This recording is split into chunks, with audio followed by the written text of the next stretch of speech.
अस्सलामुअलैकुम जी, कैसे हैं आप सब? यकीनन ठीक ठाक एवं फर्स्ट क्लास होंगे। नाज़रीन, इलेक्शन को लेकर यूथियों की टांगे अड़ाना, मैं उस बात से आपको आगाह करूंगी।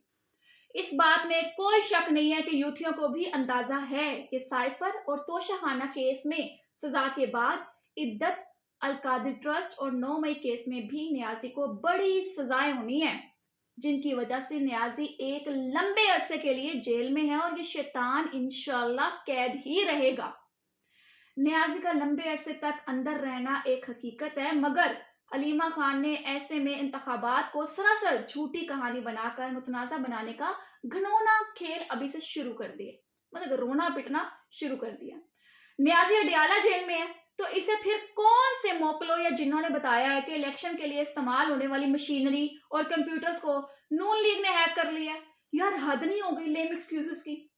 दरअसल इलेक्शन में इस्तेमाल होने वाला कोई भी कंप्यूटर हैक नहीं हुआ है, बल्कि अलीमा ने इलेक्शन को मुतनाज़ा बनाने के लिए कियास आराई पर मबनी झूठा प्रोपेगेंडा किया है और ये करते रहेंगे। इस वक्त जो कि तमाम यूथी और अलीमा खान को नजर आ रहा है कि इलेक्शन में पीटीआई को बदतरीन शिकस्त होगी, तो अभी से धांधली और कंप्यूटर्स के हैक होने का इल्जाम नून लीग या दूसरे लोगों पर लगा के आए बाएं शाएं और ड्रामा रचाना शुरू कर दिया इन लोगों ने।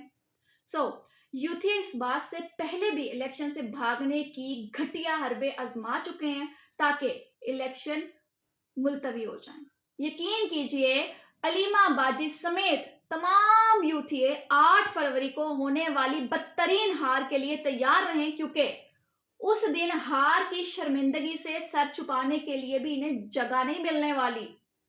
वैसे यूथियों और अलीमा की चीखें अभी से निकल रही हैं, क्योंकि ये 8 फरवरी को होने वाली हार और इंतखाबात के खिलाफ प्रोपेगेंडा और कयास पर मबनी बयानियां अभी से तश्कील दे रहे हैं, ताकि हार के बाद इसी झूठ पर सियासी माहौल को गैर मुस्तहकम करने के लिए इलेक्शन में धांधली का इल्जाम नून लीग वगैरह पर लगाया जाए।